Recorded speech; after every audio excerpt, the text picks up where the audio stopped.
Siya si Amar Barati. 49 years nang nakataas ang kanyang kamay. Isipin niyo, halos 5 dekada na siyang nakaganito.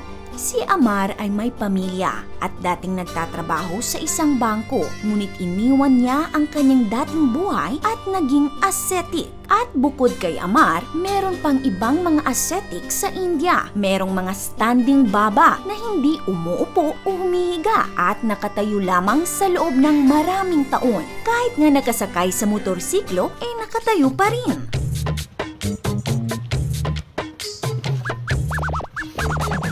At meron ding isang tao na di umano hindi kumain at uminom sa loob ng 80 years. Ano kaya ang malalim na dahilan bakit nila ito ginagawa?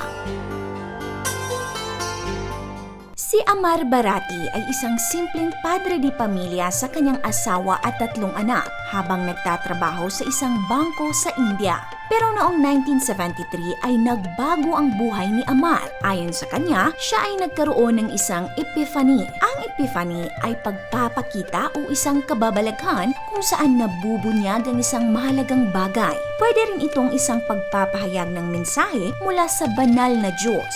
Dahil dito ay iniwan ni Amar ang kanyang dating buhay at naging isang ascetic. Simula noon ay itinaas na ni Amar ang kanyang kanang kamay bilang panata. Sinasabing may 2 dahilan si Amar. Una ay ang pag-aalay ng kanyang buhay at debosyon kay Shiva, isa sa mga Diyos ng mga Hindu. Pangalawa ay para sa pandaigdigang kapayapaan.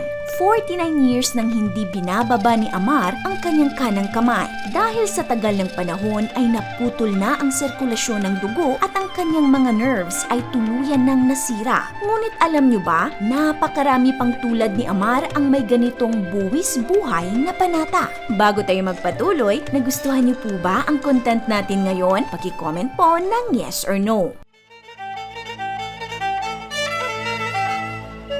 Ascetic ay nagmula sa salitang Griego na askesis na ang ibig sabihin ay practice. Ang mga ascetic ay mga taong nagpa-practice ng uri ng pamumuhay na nakalaan sa striktong pagdisiplina sa sarili.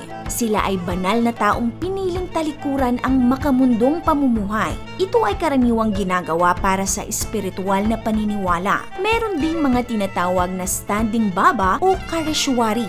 Ang ibig sabihin ng baba ay banal na tao. Ang panata naman nila ay ang hindi pag-upo o paghiga. Ang isang standing babangang ito ay 12 years nang nakatayo. Kahit nakasakay sa motorsiklo, siya ay nakatayo pa rin. Ang iba naman ay hindi naliligo, katulad ni Kailash Singh na mahigit 37 years nang hindi naliligo.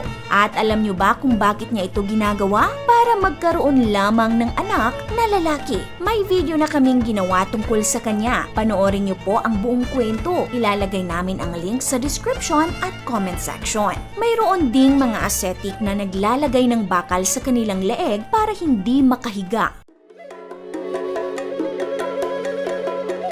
Ayon kay Prahlad Jani, taong 1940 nang huli daw siyang kumain at uminom, kaya nasa 80 years na siyang hindi kumakain. Ina-absorb lang daw niya ang tubig na nagmumula sa kanyang ngalangala. Dahil dito, nakuha ang atensyon ng mga dalubhasa at sumailalim si Prahlad sa pag-aaral noong 2003 at 2010.